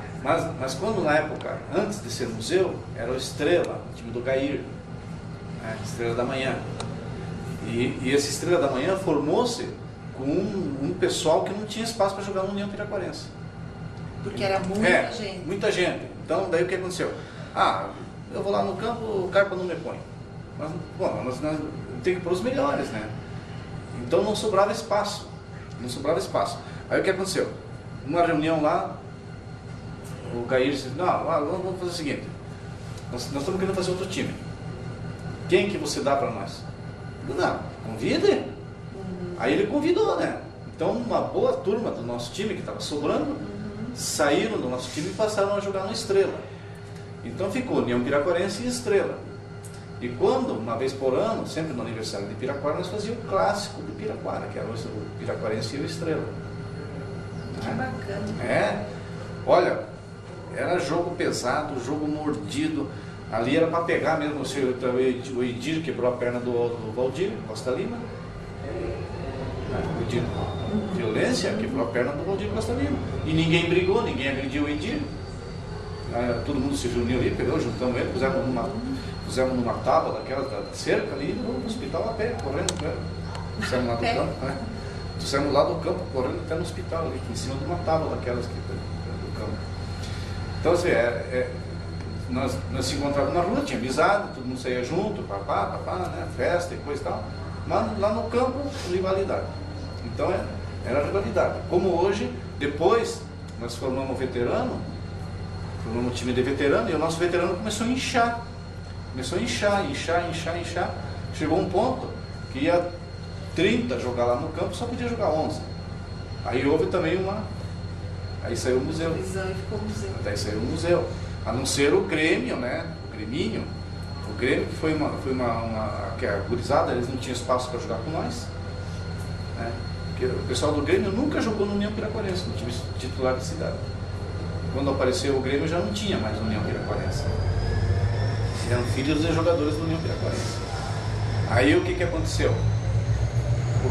Começaram com 11, 12 anos, eles começaram a se reunir e jogar ali na Chácara do Racha. A primeira brincadeira deles foi com nós lá na Chácara do Racha. Então, se nós perdêssemos, nós pagávamos uma caixa de gasosa para eles. E se nós ganhássemos, eles pagavam uma caixa de cerveja para nós. interessante é que até isso era respeitado, né? Jamais vocês mais velhos iam dar bebida alcoólica para piazada. Não, era gasosa. E aí formou-se essa turma do Grêmio. Então eles vieram atrás de nós. Onde nós íamos, eles iam com nós. Eles iam lá no campo assistir nosso jogo. E eles continuavam jogando ali na chácara do FIFO, os campinhos ali no estádio também, sábado à tarde. Quando eles pediam um espaço, eles jogavam. E aí, de tanto ia acontecendo essas coisas, eles começaram a pedir ajuda para nós, para arrumar time para eles jogar. Então eu arrumava equipes para eles jogar. Só dizia assim, ó, só uma coisa, disciplina, nada de pontapé, nada de briga, porque se vocês brigarem, quem vai ser o culpado sou eu. Né? O pessoal vai dizer, pô, você convidou nós para jogar, você arrumou aquele time para jogar com nós, e isso é uma piazada que não vale nada. Então eles formaram um time baseado na nossa disciplina e muitos anos eu nunca soube que o Grêmio tivesse uma briga, assim, outra umas confusão. Aquele desentendimento. Outra confusão, como todo time tem, né? Então, você vai lá jogar, se não tiver uma discussão, não tem graça. Mas eles vieram se criando junto conosco na disciplina, atrás do nosso caminho. Até por isso que eu fiquei espantado acontecer um fato desse, mas tudo bem. Por isso que eu digo assim, que foi um lance esporádico. Para o nosso entendimento aqui já ficou resolvido. Foi uma questão de momento ali, né? Momento. Vamos dizer, nosso time veterano, né? Eles mais novo do que nós. O time deles melhor que o nosso, fisicamente e tecnicamente até, né? Mas estava o jogo corrido, jogo bonito, disputado. Eles ganhando de 3-0. Faltava 8, 10 minutos para terminar o jogo, para acabar o jogo. Daí acontece uma falta assim mais brusca e deu aquele empurra e daqui a pouco deram uns pontapés, uns tapas. Mas também já se resolveram, né? Já se resolveram. O fato é que todo mundo saiu dali na mesma amizade, né? E acabou. Daí ficou só falatório. Mas a disciplina sempre norteou a nossa equipe, pelo menos, né? O Caboclo que aprontou, o Tibica, quando eu peguei o União Piraquarense, que era piazão ainda, o Tibica ficou quase 6 meses sem jogar. Ia lá no campo, chorava lá. Não vai jogar porque o Tibica era o cara mais violento. Quem não conhece a fama do Tibica? Agora, depois de velho, com 70 anos, esses tempos atrás ele entrou num jogo lá, ele meteu o braço no juiz. Né? Tive que afastar ele do time. Fomos brincar aqui na Laranjeira, numa chácara ali, uma veiarada lá. O cara deu um drible nele, fez o gol e saiu gritando o gol e foi atrás do cara para bater. Daí no outro lance o cara saiu assim, driblou, adiantou a bola. Quando foi pegar na bola, ele veio lá da defesa e pulou com os 2 pés para dar no peito do cara. Aí o cara parou, saiu da jogada, né? Acho que percebeu, saiu da jogada, o Tibica foi com os 2 pés no pinheiro que tem no lateral do campo, assim. É uma chácara, né? Quebrou o pé. E agora, faz 1 ano atrás, quebrou o pé, tinha que levar ele para o hospital.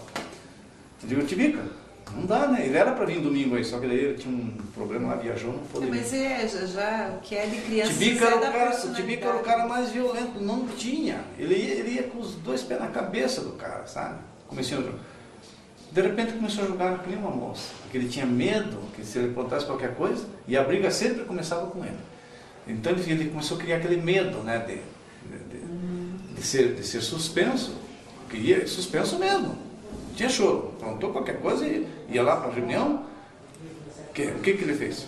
Quem que vai defender ele? Então tinha as reuniões para avaliar. Toda segunda-feira tinha reunião para fazer uma avaliação da situação do jogo. É coisa que não acaba mais para a gente conversar. Então, seu Dinarte, acho que a gente vai encerrar esse momento, né, por aqui. Nós teríamos ainda alguma coisa para falar sobre até o São Remo e tal, né? Mas eu acho que para o nosso objetivo hoje, que era o futebol, acho que o senhor contribuiu bastante. O São Remo não deixou de dar uma contribuição grande para o esporte em Piraquara, porque lançou o futebol de salão em Piraquara, né? Depois tinha futebol salão, tinha vôlei. E é uma pena que o São Remo teve aquela fase áurea dele e depois as outras diretorias não sustentaram, né? Eles não sustentaram essa coisa e também não planejaram outros esportes, né? outras atividades lá. Por exemplo, como o futebol de areia, que já começou a existir, o basquete.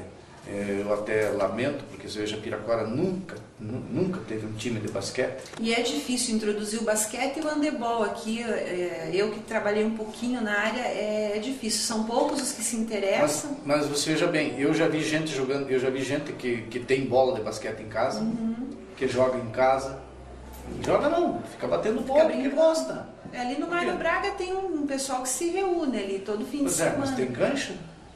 Na quadra, eles brincam na quadra. Mas é uma quadra de basquete, oficial, tudo tal. Oficial não é, mas eu acho que teria que fazer uma coisa oficial e divulgar, né? Uma opinião que eu dou, como quando o Cassiano foi prefeito, o Snei foi vereador, eu fui convidado, eu e Dir, fizemos uma comissão e nós fomos convidados a comparecer na Câmara Municipal, nós como esportistas, para falar sobre o esporte, como nós estamos falando aqui agora. Então daí o Osnei pegou um negócio o que vocês acham que precisa ter em Piraquara para o esporte ir para frente? Está gravado lá a minha carta, pode falar. Então o senhor agora faça. Então eu disse assim, primeiro lugar tem que se criar uma secretaria de esportes, que não tinha. Aí o Edir foi favorável, o outro também, nós estávamos em 13. Então, criação de uma Secretaria de Esporte. Ali, naquela época, dali parece que já foi criada a Secretaria de Esporte. Foi como departamento ainda, né? O departamento, criar uma Secretaria de Esporte. Assim. Segundo, que todos os equipamentos esportivos de Piraquara sejam construídos atendendo às normas da ABNT. E regulamentos de federação, cancha de futebol salão. Tem a medida oficial, não vamos fazer uma cancha menor. A cancha naquela época tinha 14 por 28, né, que eu não me lembro, 14 por 28, que eu fiz muitas canchas. Fiz muito campo de futebol, fiz muita cancha de areia, né, a do San Remo inclusive está lá. Peguei experiência nisso aí. Então as dimensões, por exemplo, a cancha do São Remo tem 40 por 60. Pode disputar qualquer campeonato do Brasil aqui nessa cancha, porque é a medida oficial. Da areia. A cancha de futebol suíço é 50 por 70. Aí o Casé vem aqui, faz uma cancha de 20, né? 20 por 30. E vem dizer, é cancha de futebol suíço. Não é. A cancha de futebol suíço é society. É futebol society. Naquele tempo o pessoal não sabia pronunciar society, falava suíço. Porque diz que nasceu na Suíça, esse campo pequeno. Então surgiu esse futebol suíço para congregar um número de jogadores menor. 9. Joga 9. Então é mais fácil se reunir 9 do que 11. Né? 11. Se não der para jogar com 9, joga com 8, até com 7. Então as dimensões do campo, ele é um futebol de pelada, campo e pelado ao mesmo tempo. Não tem marcação de campo, só tem a área, o centro, né? Não tem regra estabelecida assim, né? Tem umas 4, 5 regras, é que nem o futebol de areia. O futebol de areia não tem regra nenhuma, peladão, pelada, não tem regra nenhuma. O cara pode tirar a lateral com uma mão, pode jogar a bola assim, né? Não tem, né? Então só tem 2, 3 regras, falta 2 toques, né? Pênalti só se for debaixo da área, ali debaixo da trave, né? São coisas assim. Então, façam-se todos os equipamentos de acordo com as regras existentes para cada modalidade. Por quê que eu falei isso? Porque o estádio, não dá para fazer o estádio, que aquele tempo era 120 metros por 90 ou por 100. Então não tinha espaço para fazer 120 metros. Então fizeram 60 por 90. Então o estádio ficou pequeno para aquela época. Né? Hoje parece que já aumentaram um pouco, não sei que tamanho que está hoje. Eu não sei exatamente as dimensões. A trave, existe uma grossura da trave, uma grossura padrão da trave. Eles faziam trave com caninha de 2 polegadas, com 50 milímetros. Eu chegava no campo, parece que tiram, sabe, alguma coisa. Então a gente treinava, a dificuldade da gente era a seguinte, a gente treinava nesses campinhos pequenos aqui, menor, e depois ia jogar no campo grande, que nem a dificuldade nossa é quando nós íamos jogar no São Roque. O São Roque é 120 por 90. É um monstro no campo. Aquele campo do São Roque, então, ele existiu já antes do estádio. O campo do São Roque foi em 1954. Tem lá, está escrito na grama lá, primeiro centenário do Paraná. Foi o Bento Munhoz da Rocha Neto que inaugurou. Está escrito lá. Mais um. Sabe, tem o coreto? Sabe, tem o coreto lá? O dia que você for lá, tira uma fotografia. Nós vamos ter que fazer esse Tá lá. resgate também. Quarto centenário do Paraná, 1954. Gostaria de dizer, aqui, por exemplo, agora foram feitas essas quadras dos bairros, é uma atitude assim louvável, né? Esse é um projeto que já vem de vários anos atrás. Você já trabalhou nesse, você sabe que nunca houve possibilidade de fazer. Então agora foram feitos, mas são canchas de vôlei para futebol, porque joga 5 cada lado, e esse futebol de 5 cada lado, pelo menos de pelada, de campo e tal, não existe. Mas é uma atividade que as pessoas... É uma forma de ter no bairro um lazer, um local de lazer. É mais um lazer. Agora, eu volto a querer dizer, faz o estádio, eu falei para o próprio prefeito lá, falta vestiário de juiz, né, que se não fizer vestiário de juiz, o juiz não entra a apitar. E na domingo lá o juiz estava mudando roupa no nosso vestiário. E, geralmente eles não gostam, você sabe disso, geralmente eles não gostam, né? O Jefferson sabe também. Então faz a coisa assim que eleve Piraquara, que as pessoas aqui, pô, mas é uma coisa. Eu particularmente também achei assim, o bar ficou ali num beco, muito perigoso. Extremamente perigoso aquele bar ali. Pela posição que ele ficou. Ele ficou no portãozinho de saída dos dois jogadores, dos juízes. Então, muda aquele portãozinho para outro lugar. De repente muda aquele portãozinho para outro lugar, ou a saída dos jogadores e do juiz pela garagem, né? Pela garagem lá, fazer os vestiários do juiz. Mas isso eu falei com o prefeito, com o Gabão e o Gabão. São sugestões também de pequenas ajustes que dá para fazer. Se sair uma briga naquele beco ali, fica difícil de conter. Não, você se sinta assistindo um jogo ali, de repente estoura uma briga no bar ali. Que é o lugar sempre onde começam as confusões da torcida. Pois é, então eu só acho que o esporte de Piraquara está bem representado, né? E, com exceção do basquete, que eu acho falta, porque eu joguei basquete, né?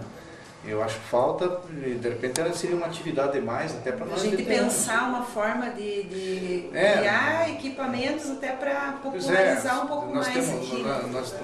Outra coisa, as canchas, o ginásio de esporte de Piraquara está obsoleto, porque a cancha é pequena, de futebol salão, você sabe que a cancha hoje as dimensões são outras. São diferentes. Né? Nós temos o Clube União, que poderia ser utilizado, um espaço ali, uma quadra de basquete boa ali, né? Então são sugestões. De outra maneira, agradeço. Nós é que agradecemos mais uma vez. Se puder fornecer mais alguns dados nós que seja útil para vocês. Voltaremos a conversar, depois a gente vai fazer registro das fotos também. Então, né, para finalizar, eu quero mais uma vez agradecer o Carpa, o seu Dinarte, por essa colaboração e dizer que o intuito da nossa conversa também é para marcar um registro de uma pessoa importante para o esporte como é o senhor, né, que falou em futebol, falou em esporte. Uma das primeiras pessoas que a gente lembra é do senhor. Então a gente tem a agradecer a colaboração. Uma coisa também que não falei durante a não veio na entrevista. Não lembra que através da nossa organização, da minha maneira de ser, de conduzir o seu futebol, eu sempre fui ligado no esporte. Na Placas Paraná eu fazia parte, era diretor de esportes da Associação da Placas do Paraná, com 1.500 funcionários. Eu organizava os torneios, campeonatos de xadrez, de dominó, ping-pong. Nós tínhamos N atividades esportivas que muita gente pensa que não faz parte do esporte. Então eu organizava, a gente fazia essas atividades no SESI, Curitiba, eu sou muito conhecido, ajudava o Velho Schultz a organizar os campeonatos industrial, né, em Curitiba.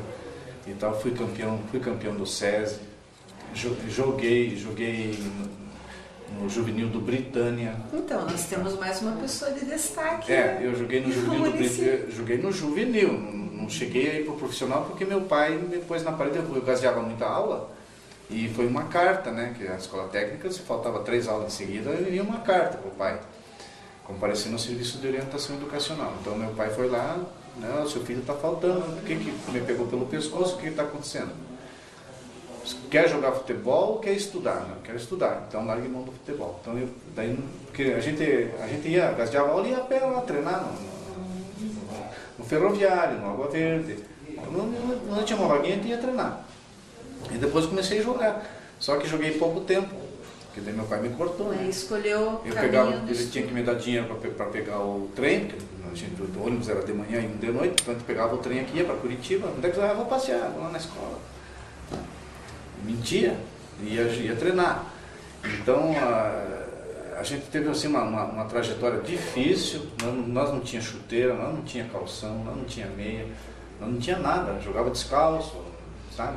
A primeira meia do União Piraquarense que eu pus no pé só tinha um cano, a parte de baixo não tinha. Então, imagine, né, se eu pôr uma chuteira com aquela meia. Então a gente, através dessas dificuldades, a gente foi melhorando. Nós atingimos assim uma organização tão grande que até hoje as equipes da suburbana, de veteranos, me telefonam pedindo informações. Nós somos o primeiro time de veterano a cobrar mensalidade de atleta.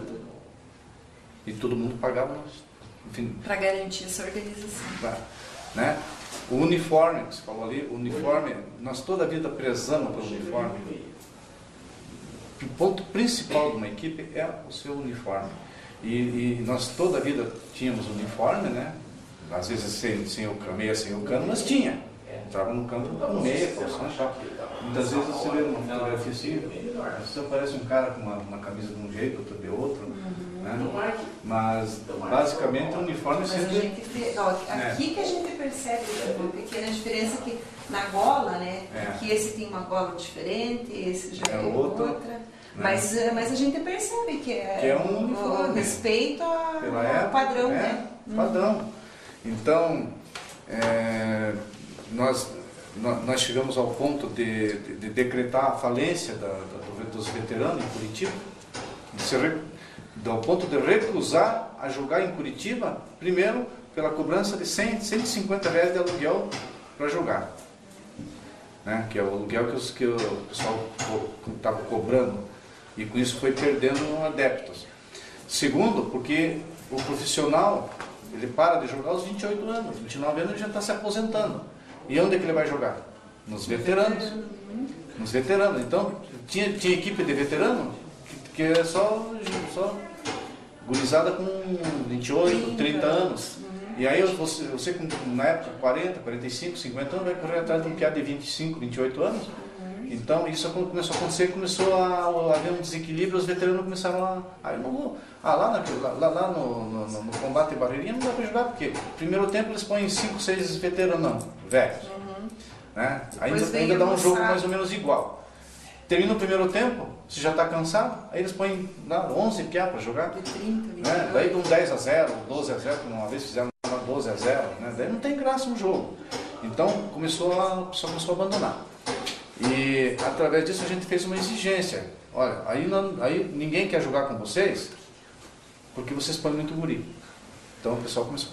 Agora, por que não fazer os veteranos acima de 45 anos? Então surgiu o cinquentinha, né? na suburbana. Já convidaram nós para jogar, já fomos na borda do campo. Na borda do campo tem uns 50 lá. Né? Já fomos lá, já fomos no combate barreirinha.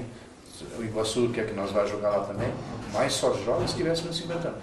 Então, essa organização nossa, ela afeta as outras equipes. Aqui em Piraquara, praticamente todos os times que se formaram aqui depois do veterano, se formaram baseado na organização do veterano. Tanto com disciplina, né, respeito às equipes de fora.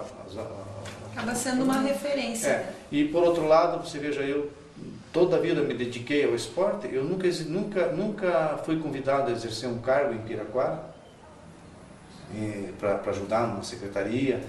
A única vez que recebi um convite, foi um convite esquisito, foi o Alceu Zelonca. Convite esquisito. Que me convidou, ele estava lá no sudoeste do Paraná, onde tinha jogos colegiais, não sei o que, né?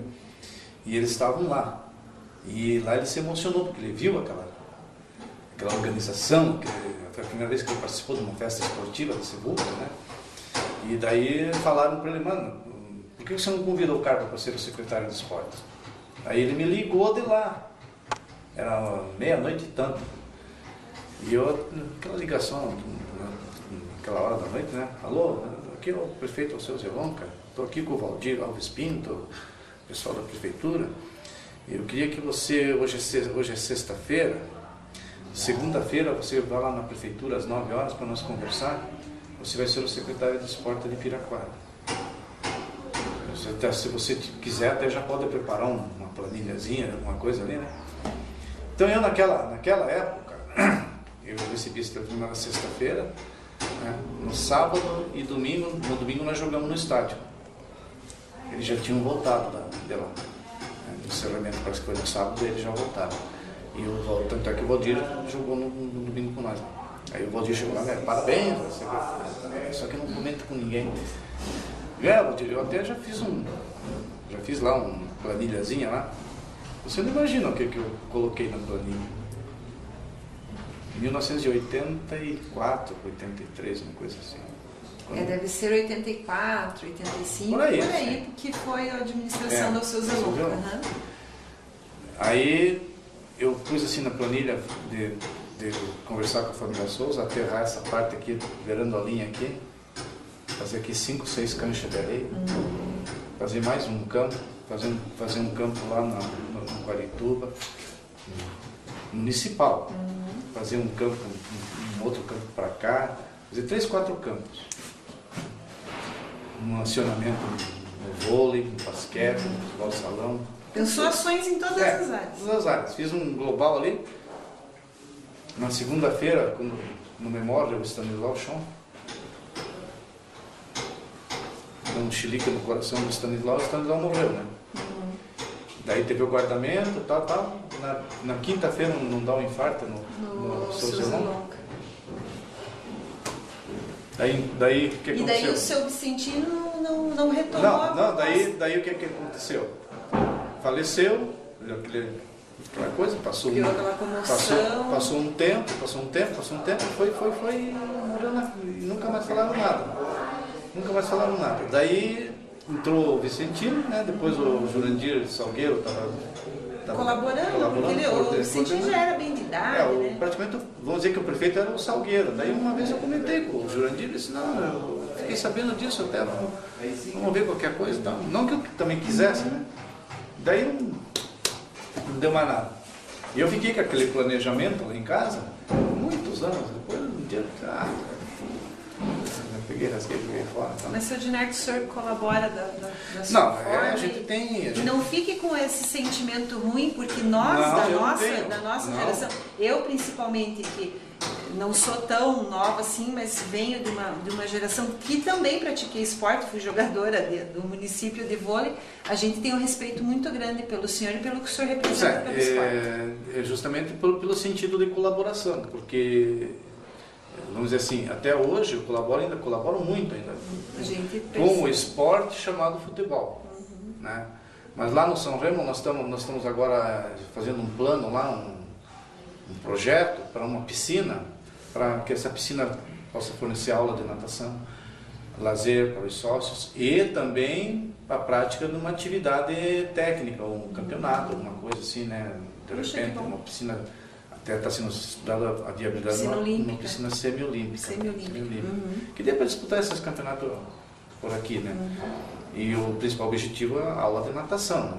As aulas de natação, que muita gente de Piraquara vai fazer natação em Curitiba. Eu parei de fazer por ter que sair daqui. Então, e além de ser caro, um dos objetivos do São Remo, eu acho que acredito que para o ano que vem vai ser esse, né?